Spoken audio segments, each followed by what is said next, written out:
La police a arrêté Waratafon, boss Paul Waratiaorakul, fondateur et PDG du groupe Icon, ainsi que 11 autres responsables de l'entreprise, mercredi après-midi, pour fraude publique. Monsieur Waratafon, 41 ans, a été placé en garde à vue au bureau de la Commission de protection des consommateurs. Il s'y trouvait pour faire une déclaration concernant les activités de son entreprise de vente en ligne, qui fait l'objet d'une enquête pour vente pyramidale et fraude présumée. Le PDG de The Icon Group Co a refusé de parler aux journalistes. Vers 16 h, des agents de la division de répression du crime et de la division de protection des consommateurs sont arrivés au bureau pour arrêter Monsieur Waratafon. Le tribunal pénal avait, plus tôt dans la journée, approuvé des mandats d'arrêt pour Monsieur Waratafon et 17 autres personnes, dont certaines célébrités, pour fraude publique et insertion de fausses informations dans un système informatique. La police a emmené Monsieur Waratafon pour fouiller sa maison et les bureaux de l'entreprise à la recherche de preuves. Il a ensuite été transféré au bureau central d'investigation. 8 autres personnalités liées à l'entreprise ont également été arrêtées mercredi, selon la police. Les personnes arrêtées sont Madame Panjara Boss Tankanokraktanaforn, Tananon Boss Morek Iranchewan, Madame Natpazorn Boss Sue Chatanazor, Madame Yazikan Boss Soda Ekchizanufon, Nantara Boss Oem Shawanaprecha, Tawinfa Boss Win Fupatanarin, Aseyanon Boss Pop Ekchizanufon, et la célébrité Yuranin Sam Pamorn Montri. Plus tôt mercredi, la police avait perquisitionné le centre Icon Wellness à Bangkok pour y chercher Boss Morek, un technicien médical accusé de s'être faussement présenté comme médecin. Il n'était pas présent. Il fait partie des personnes arrêtées plus tard. La police a ensuite arrêté 3 autres membres du groupe Icon, à savoir l'actrice Pecheya Boss Min Watana Montri, Madame Willelak Boss Oil Jean Suan et Tanaro Boss of Titijariyawa, selon une source informée. Cela porte à 12 le nombre total de suspects liés à la fraude qui sont détenus.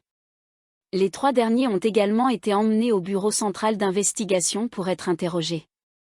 Selon une source, le major général de police Montré Tescan, commandant de la division de répression du crime, a ordonné à la direction du bâtiment de préparer des salles pour interroger les suspects de fraude et aux équipes de nettoyage de désinfecter les cellules de détention. D'autres arrestations sont probables. À ce jour, 12 des 18 suspects dans cette affaire ont été arrêtés. Une audience publique sur le projet de loi concernant les complexes de casinos et de divertissement a été complétée, et les retours seront soumis au cabinet, selon le Bureau de la politique fiscale, FPE, du ministère des Finances. Le FPE et l'Agence de développement du gouvernement numérique ont recueilli les avis du public sur leur site web entre le 2 et le 18 août. Ce projet de loi vise à établir des complexes de divertissement et à permettre l'exploitation légale de casinos au sein de ces complexes.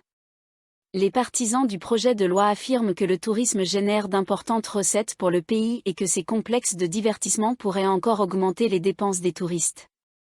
Le projet de loi stipule que les opérateurs de complexes de divertissement approuvés obtiendraient des licences de 30 ans.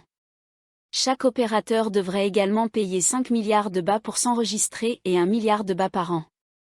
Les opérations seraient examinées tous les 5 ans. Après 30 ans, la licence pourrait être renouvelée pour 10 ans supplémentaires.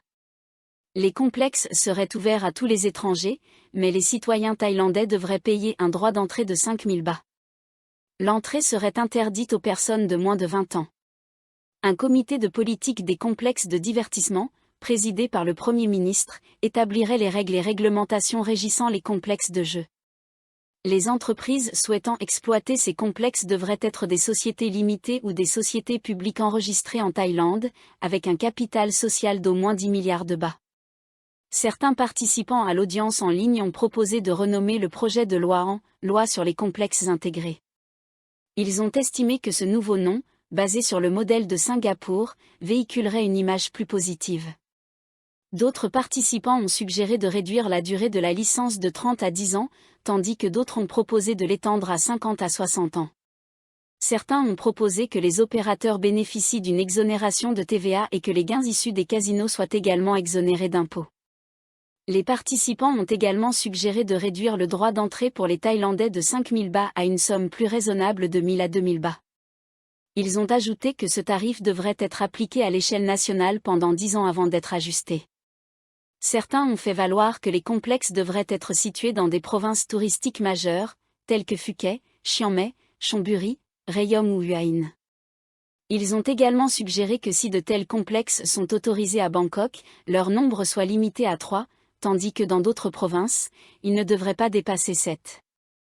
Il a aussi été proposé que chaque casino occupe entre 5% et 20% de la surface totale du complexe de divertissement et soit ouvert 24 heures sur 24. Cependant, certains participants ont exprimé leur inquiétude quant au fait que ces complexes pourraient être utilisés pour le blanchiment d'argent et entraîner des problèmes tels que la criminalité, la dépendance aux jeux et d'autres problèmes sociaux. Ils ont proposé la création d'un fonds pour indemniser les personnes affectées par les impacts négatifs du jeu légalisé. 2 agents de l'immigration à Chonburi sont sous le coup de sanctions pour avoir permis à un suspect sud-coréen de drogue de diffuser une vidéo en direct alors qu'il était en garde à vue, a déclaré mercredi le porte-parole du bureau de l'immigration, le général de division Cherngron Rimpadé. L'incident a attiré l'attention lorsque des images de Seo Jong-nam, 44 ans, prises pendant sa détention, ont été envoyées depuis un smartphone alors qu'il était transféré à Bangkok pour être expulsé. Le général Cherngron a expliqué mercredi que le Sud-Coréen était recherché dans son pays pour trafic de drogue. Il a été arrêté par les autorités à Chonburi le 3 octobre et il a été découvert qu'il avait dépassé la durée de validité de son visa de 373 jours. Le tribunal de Pattaya lui a infligé une peine avec sursis et une amende de 3000 bahts, et il a été maintenu en détention en attendant son renvoi en Corée du Sud.